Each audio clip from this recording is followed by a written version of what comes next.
আমরাও সুস্পষ্টভাবে বলে যাই, হয়তো তোমরা ভুলে গেছো শাহবাগের চত্বরের লাখ লাখ মানুষ তোমরা জমা করেও শাপলা চত্বরের আলেমদের হেফাজতের কাছে টিকতে পারো নাই। ইনশাআল্লাহ সেই 13 সালের হেফাজত আবার জাগ্রত হয়েছে, নাস্তিক্যবাদের দাফন করার সময় এসে গেছে। তো এই নারীবাদীদের এই কমিশন, নারী সংস্কার কমিশন যে কয়েকটা রিপোর্ট পেশ করলো, এখানে তারা একটা প্রতিবেদন জমা দিয়েছে। এই প্রতিবেদনেরটা 318 পৃষ্ঠার একটা ব্যাপক প্রতিবেদন, প্রায় 17টা অধ্যায়, কিছু ধারা, কিছু উপধারা, কিছু অনুচ্ছেদ দিয়ে এই 318 পৃষ্ঠাটা সাজানো। দেখেন, এটার মধ্যে তারা গত 19 এপ্রিল এটা জমা দিয়েছে ডক্টর ইউনূসের কাছে। আশ্চর্যের সাথে বলতে হয় যে তারা নিয়ে জমা দিল, আর এই পুরা প্রতিবেদনের মধ্যে একেবারে সুস্পষ্টভাবে ইসলামকে আঘাত করেছে যেই অংশটা, ডক্টর ইউনূস ওটুকু কাট করে শুধু নিজের ফেসবুকে প্রচার করে দিলেন। তাহলে বোঝা যাচ্ছে, বাহ্যিকভাবে অন্তত ধরে নেওয়া যায় যে এই নারীবাদীদের সাথে ডক্টর ইউনূসের একটা গভীর সম্পর্ক আছে। তা না হলে শুধু ওই অংশটা, যে অংশটা দিয়ে মুসলমানদের সবচেয়ে আঘাত করবে ইসলামের, সেই অংশটা প্রচার করবেন কেন? এবং তিনি উদ্যোগ নিয়েছেন যেটা অতি দ্রুত মানুষের কাছে পৌঁছে দেওয়া হবে আর আইন করে এটা বাস্তবায়ন করা হবে। আলোচনায় যাওয়ার আগে সুস্পষ্ট বক্তব্য এটা শুনে রাখা দরকার, ডক্টর ইউনূসের জন্য আমরা পাহাড় হয়ে তাকে প্রতিরোধ করে তাকে এখনো পর্যন্ত আমরাই টিকিয়ে রেখেছি। যদি ইসলামপন্থীদের সাপোর্ট যদি ডক্টর ইউনূস থেকে সরে যায়, ডক্টর ইউনূসের বাঁচানোর ক্ষমতায় আমেরিকার দাদাদেরও হবে না। নারী কমিশনে যাদেরকে দায়িত্ব দেওয়া হলো, এক একটা সাড়াল টাটকা, এক একটা পতিতাদের দালালের মতো দেখা যায়। একটা চেহারার মধ্যেও ভালো কোনো কিছু রূপ নাই। 90% মুসলমানের বাংলাদেশে নারী কমিশন গঠন হবে, উচিত তো ছিল সেখানে কিছু আলেমা মেয়েদেরকেও কমিশনে ঢুকিয়ে দেওয়া। কথা হয়, সব কেন থাকবে বেঈমানদের স্ত্রীরা, সব কেন থাকবে নাস্তিকবাদ ইসলাম বিদ্বেষীদের আপনজনেরা? উচিত তো ছিল ডক্টর ইউনূসকে এই কমিশনে অন্তত কিছু পর্দাশীল ইসলাম মোনা কিছু নারীদেরকে দিয়ে এই কমিশনটাকে গঠন করা। যেহেতু তারা করে নাই, বুঝাতে চাচ্ছে, এরাই বলতে চাচ্ছে হয়তো এটা যে এই দেশটাকে তারা নারীবাদীদের দেশ বানাতে চায়। ও স্বপ্নে গুড়ে বালি দাও, ওই স্বপ্ন কোনোদিন পূরণ হবে না। হয়তো আজিজুল হক রাহিমাহুল্লাহ নাই, কিন্তু তার সন্তান মামুনুল হকরা তো জিন্দা আছে। হয়তো মুফতি আমির নাই, কিন্তু সাখাওয়াত হোসেন রাজিরা তো জিন্দা আছে। হয়তো মরহুম পীর সাহেব নাই, কিন্তু ফয়জুল করিমরা তো জিন্দা আছে। হয়তো বাবু নগরী সাহেব নাই, কিন্তু তাদের উত্তরসূরি আমরা তো এখনো পর্যন্ত জিন্দা আছি। হয়তো কারাগারে তো শেখ হাসিনা 2 বার নিয়ে গেছে, 6টা মামলা আমিও নিজেও খেয়েছি, 2 বার গ্রেফতার হয়েছি, মাসের পর মাস, বছরের পর বছর আমরা কারারুদ্ধ থেকেছি। বেঈমান স্বৈরাচারদের কাছে আমরা মাথা নত করিনি। ডক্টর ইউনূসের কাছে তো প্রশ্নই আসে না। জীবন দিব, রক্ত দিব, কিন্তু এই বাংলাদেশে নাস্তিক্যবাদ উত্থান এই কল্পনা শুধু স্বপ্নেই দেখা যাবে, বাস্তবে দেখা যাবে না। কিন্তু আফসোসের সাথে বলতে হয়, যাদেরকে ঢুকানো হলো নারী কমিশনে, এরা কি করলো? প্রায় 12টা বিষয় তুলে ধরলো যেটার সাথে সরাসরি ইসলামের বিদ্বেষ, যেটার সাথে সরাসরি ইসলামের সংঘর্ষ। আমি শুধু একটা জিনিস আপনাদেরকে পড়ে শোনাই এবং ওটার জবাবও আপনাদের দরকার। কারণ নাস্তিকরা মেয়েদের কাছে যখন এই বিষয়গুলো সুন্দর করে তুলে ধরে, তখন নাস্তিকরা মহিলাদেরকে, ইসলাম মনা মহিলাদেরকে নাস্তিক বানানো তাদের জন্য সহজ হয়ে যায়।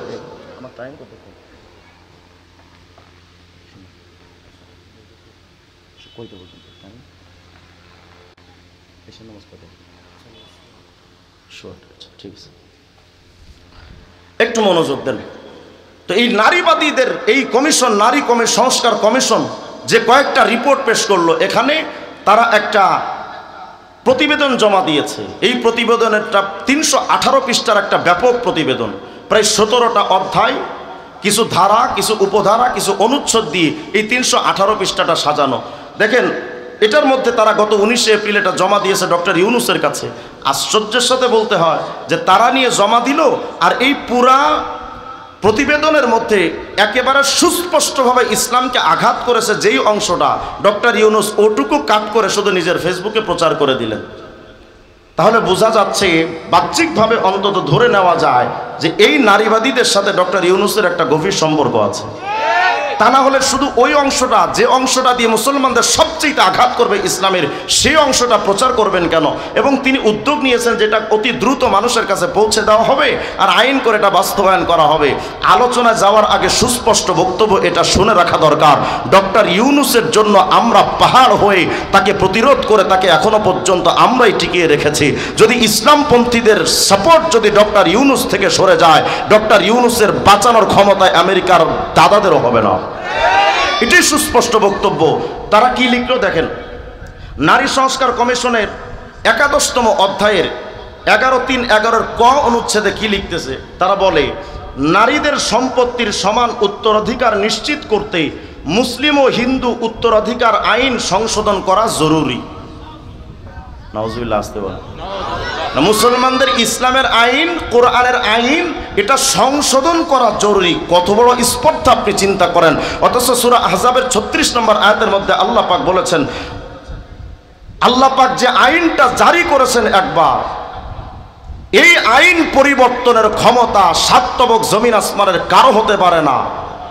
আল্লাহ পাক বলেন কোরআনে কারীমের মধ্যে সূরা আহজাবের আয়াত, এটা 36 নম্বর আয়াত, আল্লাহ বলেছেন যে কোশ্চিন কালেও এই সুযোগ নাই যে আল্লাহ এবং তার রাসূল ইদা কদাল্লাহু ওয়া রাসূলুহু আমরান, আল্লাহ এবং তার রাসূল যখন কোনো আইন তৈরি করে দেন, এটার ব্যাপারে কারো কোনো ক্ষমতা নাই যে এটাকে পরিবর্তন করে ভিন্ন কোনো কিছু আইন তৈরি করে দিবে। এই ক্ষমতা পৃথিবীর কারো নাই, ইমানদারদের তো নাই, নারীবাদীদের আবার সুযোগ কোথায়? যেই আল্লাহ পাক বললেন তার আইন পরিবর্তন হবে না, নারীবাদীরা বলে সেটাকে পরিবর্তন করতে হবে। কি আইন? তারা বলে যে নারীদের উত্তরাধিকার সম্পত্তির ক্ষেত্রে ইসলাম নারীদেরকে ঠকিয়েছে। নাউজুবিল্লাহ, আসতে বললেন আপনারা। তারা বলছে, বুঝাতে চায়, সূরা নিসার যে 11 নম্বর আয়াত আসে, লিদ্দাকারি মিসলু হাদ্দিল উনসায়াইন, যে নারীরা যতটুকু পাবে পুরুষ তার ডাবল পাবে, অর্থাৎ পুরুষ যেটা পাবে নারী তার অর্ধেক পাবে। মানে একজন বাবা যদি মারা যায় তাহলে এই বাবার সম্পত্তি ভাগ করার জন্য সন্তান ছেলে যতটুকু পাবে মেয়ে তার পাবে অর্ধেক। তো তারা বোঝাতে চাইলো, দেখছেন এই যে কোরআনে কারীমের আয়াতেই নারীদেরকে এমনভাবে ঠকায়া দিল, ইসলাম এমনভাবে ঠকায়া দিল, ছেলেদের দিল 100 ভাগ আর মেয়েদেরকে দিল মাত্র 50 ভাগ। এটা কেমনভাবে হলো? ইসলাম এখানে নারীদেরকে ঠকায়া দিল না? আয়াতটা স্পষ্টত দেখলে তো বোঝা যাচ্ছে এটাই, যে ইসলাম নারীদের দিছে অর্ধেক আর ছেলেদেরকে দিল 100, মানে ডাবল। তো ছেলেদেরকে জিতিয়ে দিল, ইসলাম নারীদেরকে ঠকিয়ে দিল। তো তারা বলল যে এই আইনটাকে সংশোধন করতে হবে, কোরআনের এই আইন সংশোধন করতে হবে। কেন? এখানে ইসলাম নারীদেরকে ঠকিয়েছে। কিন্তু আমি বলতে চাই, এই আয়াত দিয়ে আল্লাহ পাক নারীদেরকে ঠকায়নি, পুরুষদেরকেও ঠকায়নি, নারীদেরকেও ঠকায়নি। ইসলামের একটা থিওরি হলো, পুরুষকে জিতাতে গিয়ে নারীকে ঠকায় না, নারীকে জিতাতে গিয়ে পুরুষকে ঠকায় না। আল্লাহ নারীদেরকেও, আচ্ছা বলেন নারী বান্দি কার? বলে না কার? পুরুষরা বান্দা কার? তো সবই তো আল্লাহর। এখন আল্লাহ যদি কোনো ক্ষেত্রে, এরপরে পৃথিবীর সম্পত্তি টোটালটা কার? আর বলে না কার? এখন যার সৃষ্টি, যার সম্পদ, যার দুনিয়া, উনি যতটুকু দিবেন এটা তো উনার ব্যাপার, তুই নাক গলানোর কে? কথা কয় না। এরপরও যদি তোমরা যুক্তি তালাশ করতে চাও বা বুঝতে চাও যে এই আয়াতের আসলে অর্থটা কি এবং নারীদেরকে যে ইসলাম ঠকালো না এটার জবাবটা কি, তো এটা তো কমিশন গঠন করে প্রতিবেদন জমা করার আগেই তো আমাদের কাছে জিজ্ঞেস করা দরকার ছিল। আমরা জানি তো তোরা জাহেলে মোরাক্কাবে গায়রে মুফিদ, অন্তত আমাদের কাছে তো জিজ্ঞেস করবি যে আসলে এই আয়াত নারীদেরকে ঠকায় দিল কেন। দেখেন তো, আমি আপনাদেরকে একটা উদাহরণ দিয়ে বোঝাই। মনে করেন আপনার বাবা মারা গেলেন, শুনতেছেন তো কথা? বাবা মারা যাওয়ার পর বাবা 3 সন্তান রেখে গেছেন, একটা ছেলে আর 2টা মেয়ে। আর বাবা ইন্তেকালের সময় সম্পত্তি রেখে গেছেন 1 লক্ষ টাকা। কত টাকা? 1 লক্ষ টাকা রাখলেন 1 লাখ, ছেলে রাখলেন 1জন, মেয়ে রেখে গেলেন 2জন। এখন ইসলামী আইন অনুযায়ী, ইসলামী ল অনুযায়ী এই সম্পত্তিটা বন্টন হবে কেমনে? ছেলেকে দাও 50,000 আর প্রতি মেয়েকে 25,000 করে, 2 মেয়েকে 50,000। এই হলো ইসলামী বন্টন। ছেলে পেল কত? আরে ভাই কথা বলতে হবে তো। এটা আমি আগেই বলেছি যে এটা শুধু মাহফিল না, এটা ক্লাস মনে করেন, যেটা ক্লাসে বসছি আমরা। একটু মনোযোগ দিয়ে জবাব দেন। 1 লক্ষ টাকার মধ্যে ছেলে পাবে কত? 50, আর মেয়েরা পাবে প্রতিজন কত? 25। তো 2 মেয়ে 25 25 50 আর ছেলে 50, মোট 1 লাখ বন্টন হলো। তো ইসলাম এখানে নারীদেরকে ঠকায় দিল না? না, বাহ্যিক দৃষ্টিতে তো ইসলাম ঠকায় দিছে। আচ্ছা এবার চলেন, একজন বাবা যখন মারা যায় এই ছেলেরও অভিভাবক ছিলেন বাবা, মেয়েদেরও অভিভাবক ছিলেন কে? বাবা। বাবা যখন মারা যায়, ইসলামী আইন অনুযায়ী এই ছেলে বাকি দুই বোনের হবে অভিভাবক। কে হবে? অভিভাবক। আচ্ছা, এখন বাবার স্থানে চলে গেলেন ছেলে, ছেলে এখন অভিভাবক, তার মাকেও দেখতে হবে, তার দুই বোনকেও দেখতে হবে। এটা হলো ছেলের উপরে অর্পিত ইসলামের আইনের দায়িত্ব। আচ্ছা, তো বাবা যখন মারা গেলেন, 1 বৎসর যখন বাবা ইন্তেকাল করে চলে গেলেন, 1 বৎসর হয়ে গেছে, এই পুরা 1 বৎসরের টোটাল ক্ষমতা, টোটাল ব্যয় বহনটা কার উপরে? কথা বলেন, ছেলের উপরে। আচ্ছা, একটু হিসাব করেন তো, ছেলে পাইছিল 50,000, এই 1 বৎসর এই ছেলেটা তার মা এবং তার বোন উভয়ের পেছনে খরচ করার জন্য ছেলের নিজের সম্পত্তি 50,000 টাকা থেকে অন্তত 3 জনকে পালতে হবে, 2 মেয়ে 1 মা। তো প্রতি মেয়ের পেছনে ধরেন যে 1 বৎসরে 10,000 করে খরচ হচ্ছে, ধরে নেন এটা 10,000 করে খরচ করে, তাহলে মেয়ের 1 বোনের পেছনে 10,000, আর 1 বোনের পেছনে 10,000, মায়ের পেছনে কত? 10,000। আর নিজের পেছনেও তো খরচ আছে, কত হয়? ছেলের পেছনে খরচ আছে না নিজের পেছনে? ছেলে নিজের জন্য খরচ করলো 10,000, কত খরচ হলো? কত? 40। ছেলের কাছে ছিল কত? 50, খরচ হইল কত? 40। ছেলের কাছে আছে কত? 10,000। মেয়ের কাছে, প্রতিজন মেয়ের কাছে আছে কত? কত? 25। ছেলের কাছে 10, মেয়েদের কাছে 25, 25, 50। এখন আপনি আমাকে বলেন তো, ইসলাম নারীদেরকে ঠকালো না জিতালো? কথা বলেন। 1 বছরের মধ্যেই কিন্তু মেয়ে জিতে গেল, এখনো কিন্তু শেষ হয় না, সামনে আরো আছে। আচ্ছা, এই 1 বছর যাওয়ার পর মনে করেন 2 মেয়ের 2 বোনের বিয়ে হবে। এই 2 বোনের বিয়েতে যত বাংলাদেশের এই সিস্টেম অনুযায়ী যদি খরচ করতে হয়, এই খরচগুলো করতে হবে কার টাকা থেকে? ছেলের। যদিও মেয়েদের খরচের ব্যাপারে মেয়ে পক্ষের খরচ করার অনুমতি নাই, তারপরেও এই বাংলাদেশের আইন অনুযায়ী যদি খরচ করতে হয়, তাও খরচ করবে কে? ভাই। আচ্ছা, মেয়ে বোন 2টাকে ভাই বিয়ে দিয়ে দিল।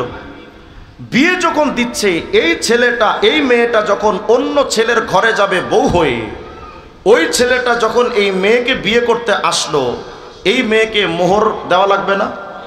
কত বলেন? মনে করেন মোহরানা হিসেবে দিল 50,000, মেয়ের পকেটে আগে ছিল কত? 25, মোহরানা পাইল কত? 50। 25 আর 50 মিলে মেয়ের পকেটে আছে কত? 75। ভাইয়ের পকেটে কত? 10,000। কত? 10,000।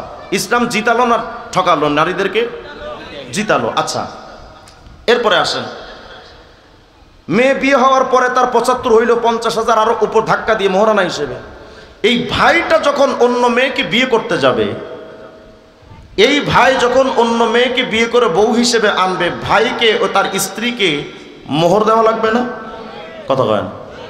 মনে করেন এই ছেলেটা যখন কোনো মেয়েকে বিয়ে করতে গেল, তাকে মোহরানা দিতে হবে 50,000। ছেলের পকেট আছে কত? 10,000। মোহরানা দিতে হবে কত? 50। যে কোনো ভাবে ম্যানেজ করে দিল 50,000, ভাইয়ের থেকে 10, আর ঋণ করে দিল 40,000। আমাকে বলেন তো, ভাইয়ের এখন সম্পত্তি আছে না 40,000 ঋণ?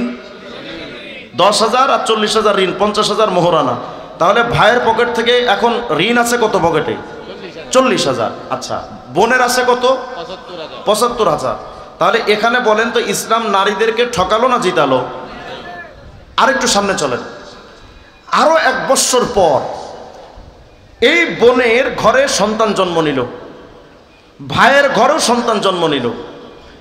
বোনের ঘরে যখন সন্তান জন্ম নিল, 1 বৎসর পর্যন্ত এই সন্তান, তার বোনের সন্তান লালন পালন হবে, কিন্তু টোটাল খরচ করবে বোনের 75,000 টাকা থেকে নাকি বোন জামাইয়ের পকেট থেকে? কত কয় না? তাহলে বোনের তো কোনো খরচ নাই, তাহলে বোনের 75,000ই কিন্তু রয়ে গেল, কিন্তু সন্তান 1 বছর বয়স হয়ে গেল, এর পেছনে টোটাল খরচ করলো বোনের জামাই। আচ্ছা, ভাইয়ের ঘরে 1 বছর পরে একটা বাচ্চা হলো। এই 1 বছর পরে যে বাচ্চাটা হলো, 1 বছর টোটাল টাইমটা এই বাচ্চাকে লালন পালন, খাবার দাবার, চিকিৎসা সবকিছুর জন্য ভাইয়ের পকেট থেকে মনে করেন খরচ হলো আরো 10,000। এই বাচ্চার খরচ কিন্তু বোনের নাই, কথা কয়, বুঝতেছেন তো কথা? আচ্ছা, তাহলে এই ভাইয়ের পকেট থেকে তার ছেলের জন্য, বাচ্চার জন্য খরচ হলো আরো 10,000, নিজের জন্য খরচ হলো 10,000, স্ত্রীর জন্য খরচ হলো 10,000, তার মায়ের জন্য খরচ হলো 10,000, 40,000। ভাই নিজে, তার সন্তান, স্ত্রী আর মা 40,000। আগে ঋণ ছিল কত? 40। এখন আরো 1 বছরে ঋণ হলো আরো কত? 40। তাহলে মোট ভাই ঋণ হলো কত টাকা? 80,000। বোনের আছে কত?